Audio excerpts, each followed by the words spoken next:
বিসমিল্লাহির রহমানির রহিম। আসসালামু আলাইকুম।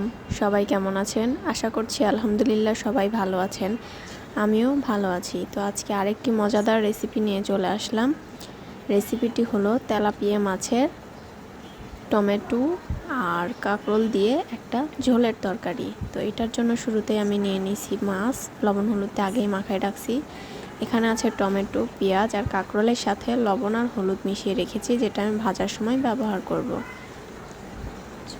আর এখানে রয়েছে লবণ, হলুদ, গরম মশলা, ধনিয়ার গুঁড়া, গুঁড়ামরিচ, আদা রসুন বাটা। ব্যাস।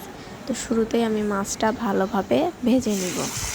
এই তো মাছটা আমি তাওয়ার ভিতর দিয়ে দিচ্ছি। এখন ভালোভাবে দুই পাশে ভেজে নিব। মাছটা ভেজে আমি একটা পাতিলে নামিয়ে রেখেছি।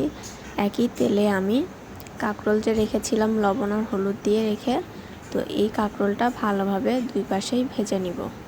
এতে করে কাঁকরোলের কাঁচা গন্ধটা থাকবে না। ভালোভাবে এপাশ ওপাশ নাড়াচাড়া দিয়ে ভাজতে হবে।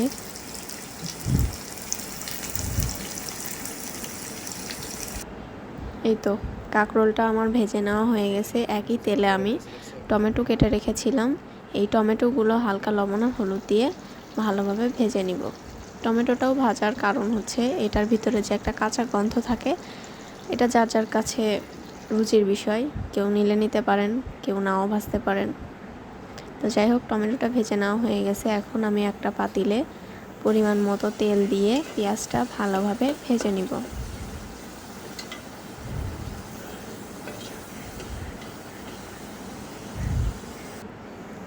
এই তো পেঁয়াজটা আমার ভেজে নেওয়া হয়ে গেছে। এখন আমি এটাতে মশলাগুলো ভালোভাবে দিয়ে নিব।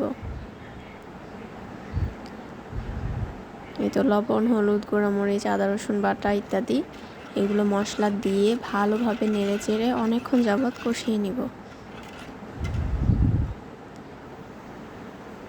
এই তো কষিয়ে নেওয়া হয়ে গেছে, মশলা থেকে তেলটা ছেড়ে দিছে। তো এই কষানো মশলার মধ্যে আমি ভেজে রাখা কাঁকরোল আর টমেটো আর মাছটা দিয়ে দিব।